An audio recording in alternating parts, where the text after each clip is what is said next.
primeiro vídeo do canal foi sobre a epopeia de Gilgamesh, da Assíria, a história mais antiga do mundo. Já no segundo vídeo, eu contei sobre como o rei Hammurabi da Babilônia conquistou a Assíria.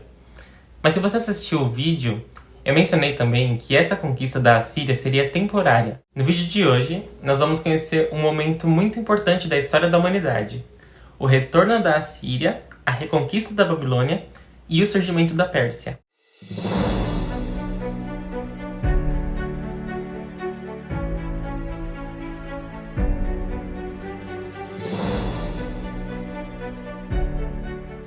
Esse vídeo tem a intenção de preencher uma lacuna na história, que é o que aconteceu depois que a Babilônia conquistou a Assíria, mas antes do surgimento da Grécia como uma nação.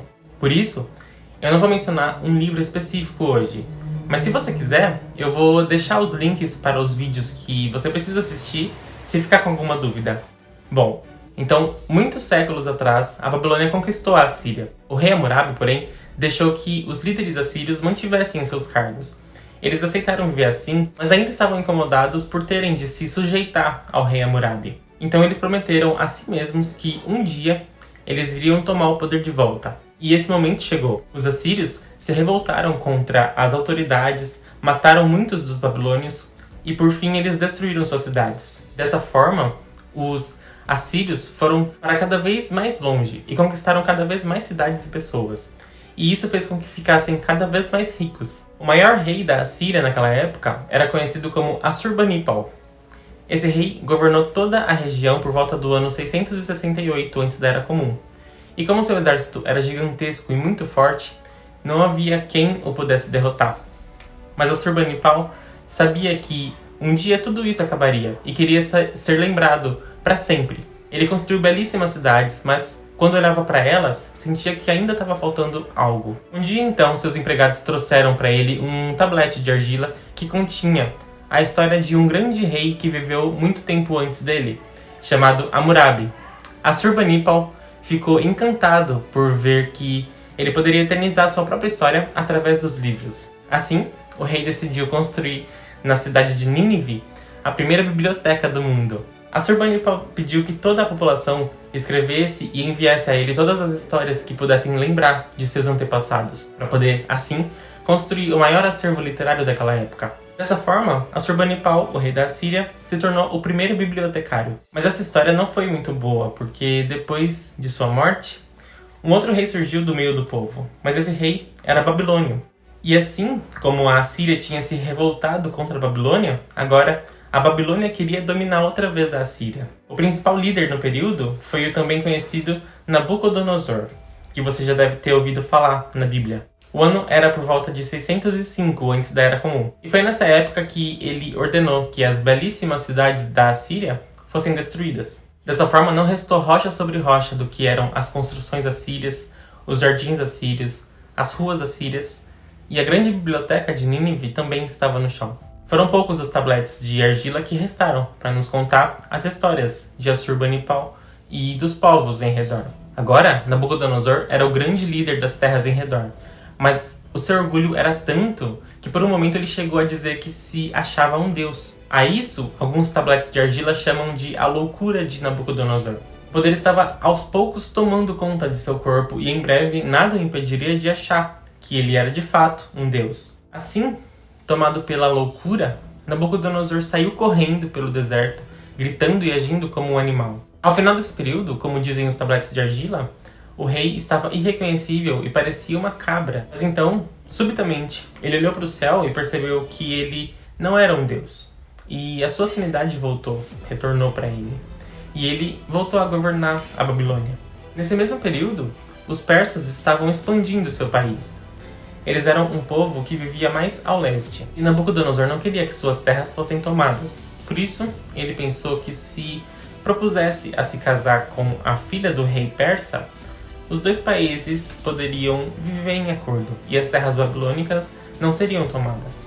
E assim aconteceu. Mas a filha do rei persa, agora casada com Nabucodonosor, não estava feliz com esse casamento.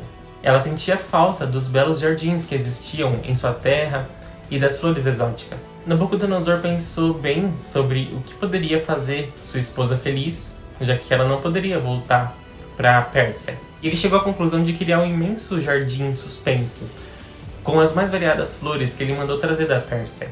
Assim, Nabucodonosor construiu a segunda maravilha do mundo antigo, os jardins suspensos. A primeira maravilha é a grande pirâmide de Gizé, no Egito. A esposa do rei Nabucodonosor ficou bastante contente com isso, enquanto ela se lembrava de sua terra, a Pérsia. Ao mesmo tempo, porém, a Pérsia estava crescendo cada vez mais. No início eles eram um povo simples, formado por pastores, e eram governados por um homem chamado Astíages. O tempo foi passando, e certa noite, Astíages teve um sonho em que seu neto cresceria e tomaria o trono e governaria sobre os persas. Quando ele acordou, ele ordenou que o empregado chamado Árpago levasse o menino e o matasse. Assim, Árpago pegou o menino e levou ele para bem longe.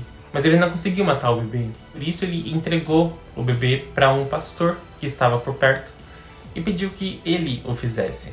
Árpago saiu dali, matou uma cabra e sujou suas mãos no seu sangue para mostrar para o rei que ele havia feito. Mas como nós sabemos o final dessa história, o pastor não matou aquele bebê. Na verdade, ele achou que o bebê era um presente dos deuses e passou a cuidar dele com a sua esposa. O tempo foi passando e o rei Astíages estava passeando pelas feiras da cidade quando viu um homem alto e forte que lhe parecia familiar. Aquele era seu neto. Seu nome era Ciro. Naquele momento, Árpago confessou ao rei que entregara o bebê para um pastor. E o rei quis, por isso, matar a família de Árpago. Mas ele foi mais rápido e fugiu para as montanhas. Lá, ele encontrou Ciro e passou a encorajá-lo a se tornar um líder poderoso. Pouco tempo depois, pelo apoio que Árpago dera a Ciro, cada vez mais persas começaram a segui-lo. E assim, um dia, eles destronaram seu avô Astíages. Ciro era agora o novo rei da Pérsia. Com os anos, Ciro se mostrou um rei muito habilidoso, justo e bom. E cada vez mais cidades eram conquistadas por seu reino. Tudo que havia entre a Ásia Menor e a Índia era do reino persa, com exceção da Babilônia. Os povos praticamente se entregavam a ele porque eles viam como ele era um rei poderoso e misericordioso. Ciro sabia que a Babilônia tinha sido um reino forte antigamente, e ele temia lutar contra ele, mas o próprio rei da Babilônia, naquela época, tinha sido negligente com o povo, e por isso o povo o detestava. Assim, ficou mais fácil para Ciro conquistar também a Babilônia. Com a conquista da Babilônia, em 539, a terra de Canaã, que hoje é chamada Palestina, também foi conquistada.